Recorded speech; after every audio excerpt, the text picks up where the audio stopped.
In 2003, here behind me in the Houses of Parliament, the decision to go for war on Iraq was made. But actually it was the same time for many Iraqi doctors, top science and engineers to decide to flee their homeland and come here to the UK.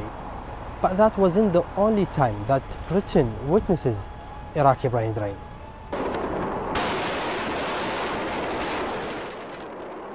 The war on Iraq has forced thousands of the country's best and the brightest to leave. According to Brookings Institution, more than the half of Iraq's doctors have left the country since 2003. Many Iraqis consider this period and the aftermath to have been one of the worst and deadliest in the country's history. Many hospitals of Baghdad were full of bodies and injured. Iraq at this time was in real need for medical staff who have also faced violence. It is estimated that hundreds of Iraqi doctors and lecturers were murdered and kidnapped in what some Iraqis see as a deliberate campaign to destroy the country's elite. This was an attempt from some Iraqi doctors in 2011 demonstrating to ask for special security procedures for them.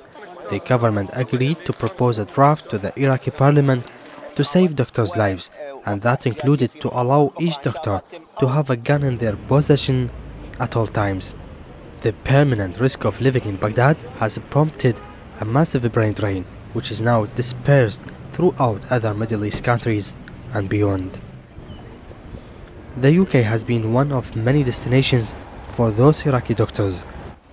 Dr. Ali Al-Dahiri, who works in Braintree, decided to leave Iraq in 2006 and join his family in Jordan before making his decision to come to Britain. It was a simple way for him to come here as he was born in Cardiff and therefore of British nationality. I gave myself a chance at that time to think about what if I don't have any other chances, and I had to stay in Iraq. I find it very difficult looking at my friends, my colleagues from the university.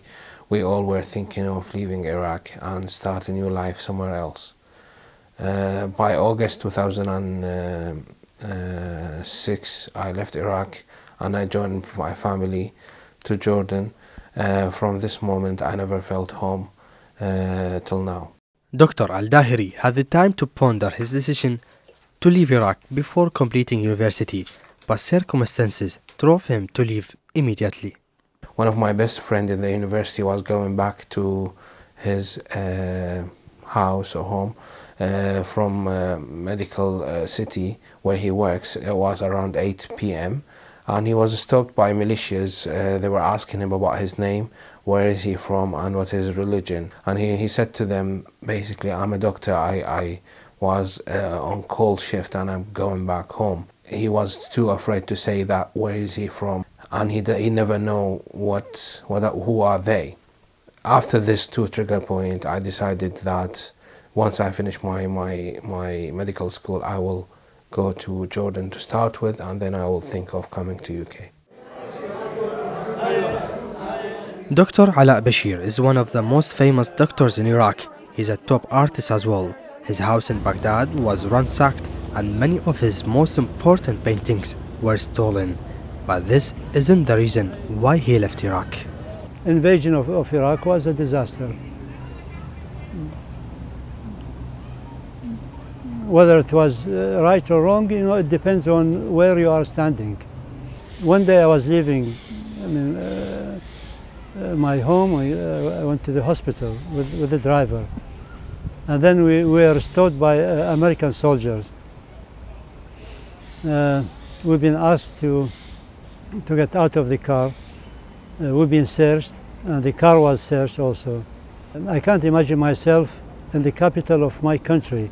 I've been stopped by foreigners and been searched. This is too much. So I said, this is no more my country. I decided, and I gave the key of the office to the driver, and I said, bye-bye, I'm leaving. And I left the second day. This exhibition was the latest one for him in London. He works in Britain and Qatar now in his field, in which he had significant success in Iraq during the times of war and he was even in charge of practicing needed medical procedures on Saddam Hussein. Because of the pressure of the war, I introduced the microvascular surgery in Iraq. I did the first successful hand reattachment in the Middle East, and introduced a new technique, treating the big wounds, very wide, extensive wounds. Yeah, I was one of the doctors of Saddam medical team. Yeah, and I did a few procedures for him when it is needed. And, he was a good patient. I mean, medically, he was very good patient. According to Broken Institution, more than the half of 34,000 Iraq's doctors have left the country since 2003. Just a few of them have returned. And according to independent researchers, the total number of Iraqi doctors in Britain has exceeded 5,000, more than 3,800 live in London alone, working in hospitals and clinics. The existence of Iraqi brain drain toward the UK has been going for a long time, and the growing number of Iraqi doctors who have been coming to the UK recently represents yet another chapter. Even though the fall of Saddam Hussein opened the door for an earlier generation of Iraqi exiles to go home, which they left because of the UN sanctions during the 90s, it is estimated that 7 million Iraqis still live in other countries. العملية هي تتعلق بعوامل الجذب وعوامل الطرد. في العراق توفرت عوامل طرد كثيرة للعراقيين بشكل عام وللكفاءات بشكل خاص. غادرت العراق إلى بلدان متعددة والكثير منهم جاء إلى بريطانيا. الأعداد أطباء العراقيين اللي موجودين في بريطانيا أعداد كبيرة جدا، والكثير منهم محتل مراكز، والبعض منهم يقود المستشفيات أو يدير إدارة المستشفيات بشكل مباشر. Among these doctors is the health minister of the Gordon Brown government, Ara Darzi, who was born in Iraq to Armenian parents before moving to the UK. Professor Qais Kubba is another well-known intellectual. He stayed in Iraq until he was kidnapped and told to leave. Well, I didn't want to leave Iraq. I stayed working. I was still active working in my clinic and teaching until I was 75. And then at the age of 75, I was kidnapped from my clinic. And the criminals who kidnapped me told me in no uncertain terms, "Why are you here? You should leave. If you don't leave, we will kill you." So after they got their ransom and so on, I had to leave. There are no words to express what did we feel, all of us. And nobody but God knows how did he feel for being 75 years old, full professor, extremely well known in Iraq, extremely successful man, to be kidnapped, and nobody knows how was he treated there. And anyway, we paid and he was released, and he decided to leave. To deal with lack of medical personnel, the Iraqi government has been sending many Iraqi patients in a critical condition overseas for better treatment. But the government has also organized several conferences to try to convince those who left to come back home. Some seem willing to go, despite the fact that they will face the risk of being killed or kidnapped in a country riddled with ongoing violence. The salaries of some professionals have been doubled in an attempt to stop them from leaving Iraq. الوزارة هدفها في هذا المجال أنه تتواصل مع هذه المجموعات العراقية والجاليات العراقية المتواجدة في دول العالم من أجل شدهم وارتباطهم إلى الوطن، وخاصة الجيل الثاني والثالث منهم الذي قد يكون نشأ في هذه البلدان، بهدف مساعدتهم على البقاء على ولائهم للوطن وارتباطهم بالوطن. من الوزارة قامت من أجل تحقيق هذا الهدف بإقامة مؤتمرات سنوية في دول مختلفة. قمنا بعقد مؤتمر في بريطانيا، المؤتمر الثاني عقد في السويد في ستوكهولم. نتمنى من السلطة التشريعية أن تشرع قانون يخص عودة الكفاءات العراقية. هذا القانون يضمن حقوقهم سواء الاقتصادية أو الاجتماعية وحتى العلمية، كما أنه على الوزارات أن تتآلف وتتعاون مع وزارة الهجرة والمهجرين لكي تدرس إمكانية إيجاد وظائف للكفاءات العراقية العائدة كل حسب اختصاص. But this idea is not new. I think it was started with about 30 years ago when they're trying to ask, they call it عودة الأدمغة or عودة العقول. And they were giving them a car or a free loan or whatever.